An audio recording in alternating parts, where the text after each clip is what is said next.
अस्सलाम वालेकुम स्टूडेंट्स। आज हम लोग क्लास 9 कंप्यूटर साइंस के स्मार्ट सिलेबस को डिस्कस करेंगे जिसमें से पेपर आएगा। इस वीडियो में हम चैप्टर 1 को डिटेल में डिस्कस करेंगे कि चैप्टर 1 में से कौन से शॉर्ट, लॉन्ग और टॉपिक पेपर में इंक्लूड हैं। इसके टोटल 12 चैप्टर्स हैं जिनको हम डिटेल में वन बाय वन देखेंगे कि इन चैप्टर्स में से कौन सा पार्ट इंपॉर्टेंट है, किस में से लॉन्ग आएगा, शॉर्ट आएगा और कौन से टॉपिक्स इंक्लूड हैं। आज हमारा चैप्टर 1 है, इनको डिटेल में देखते हैं। चैप्टर 1 की बात करें तो जो इसका फर्स्ट टॉपिक है थ्योरी ऑफ सिस्टम, ये पेपर में इंक्लूड है। नेक्स्ट सिस्टम थ्योरी, ये भी इंक्लूड है। इसके आगे से कॉन्सेप्ट्स हैं। ऑब्जेक्टिव ये भी इंक्लूड है, लेकिन इसका जो टाइप्स ऑफ ऑब्जेक्टिव है ये इंक्लूड नहीं होगा। नेक्स्ट इसके कंपोनेंट्स एज अ शॉर्ट, ये भी इंपॉर्टेंट है। इन्वायरमेंट ये भी इंक्लूड है, बट स्टैटिक एंड डायनामिक ये इंक्लूड नहीं होगा, ये भी इसमें इंक्लूड है। नेक्स्ट कम्युनिकेशन भी इंक्लूड है। टाइप्स ऑफ सिस्टम, जो कि एक लॉन्ग क्वेश्चन था जिसकी 2 टाइप्स हमें बताई गई थी, आर्टिफिशियल एंड नेचुरल, ये भी इंक्लूड नहीं है। ये सारा कुछ, ये पूरा पेज ही आप लोगों ने नहीं करना। ये आर्टिफिशियल सिस्टम की नेक्स्ट टाइप्स हैं, ये भी नहीं होंगी।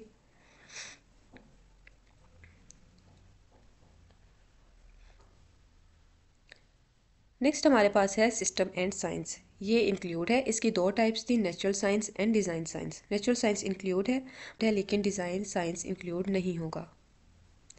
कंप्यूटर एज अ सिस्टम, ये भी इंक्लूड नहीं है, इसका सारा पार्ट ही इंक्लूड नहीं है। नेक्स्ट इन्वायरमेंट, ये भी इंक्लूड नहीं है, ये भी इसी टॉपिक में कंप्यूटर एज अ सिस्टम में आता है। ये वाला topic architecture of computer include है। इसकी जितनी आगे से टाइप्स हैं, वर्किंग है, करेक्टरिस्टिक्स हैं, एडवांटेज एंड डिसएडवांटेज जो कि इंपॉर्टेंट है, ये सब इंक्लूड है। नेक्स्ट कंप्यूटिंग सिस्टम, ये भी इंक्लूड नहीं। होप सो आपको समझ आ रही होगी। अगर किसी का इससे रिलेटेड कोई क्वेश्चन है तो कमेंट सेक्शन में हमसे पूछ ले। अब इसकी एक्सरसाइज की बात करें, जिसमें 50% चांसेस ये होते हैं कि हमारे जो ऑब्जेक्टिव और जो शॉर्ट क्वेश्चंस है वो एक्सरसाइज में से आएंगे।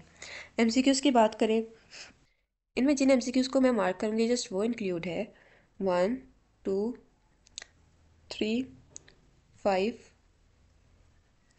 8 एंड 9।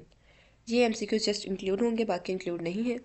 नेक्स्ट अगर हम शॉर्ट की बात करें तो मेनली जो शॉर्ट क्वेश्चन है वो एक्सरसाइज में से आते हैं, सो इनको आप ज़रूर करिएगा, ये बहुत इंपॉर्टेंट होते हैं। तो जिनको मैं मार्क करूँगी जस्ट वही क्वेश्चन इंक्लूड है, बाकी नहीं होंगे। फर्स्ट, सेकेंड,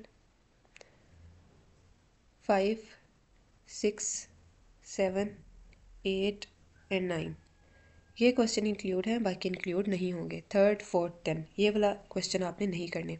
अब लॉन्ग क्वेश्चन की बात करें, वैसे तो पेपर में इसमें से लॉन्ग क्वेश्चन नहीं आएगा, लेकिन जो बच्चे कर सकते हैं वो लॉन्ग क्वेश्चन ज़रूर करें।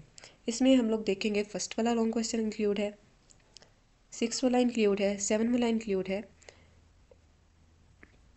6 एंड 7 इंक्लूड है। बस इसमें 3 लॉन्ग क्वेश्चन हमारे कवर हो रहे हैं, बाकी लॉन्ग क्वेश्चन नहीं करने।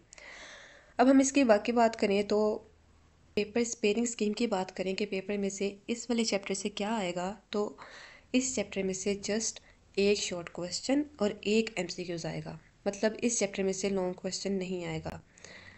सो वो बच्चे जो फुल मार्क्स लेना चाहते हैं वो इस चैप्टर को करें।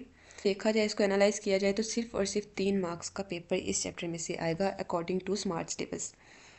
वो बच्चे जो करना चाहते हैं, फुल मार्क्स लेना चाहते हैं, ज़रूर इस थोड़े से सिलेबस को कवर करें। होप सो आपको स्मार्ट सिलेबस की समझ आ गई होगी, कौन कौन से टॉपिक करने हैं कौन से नहीं। Thank you for watching this video.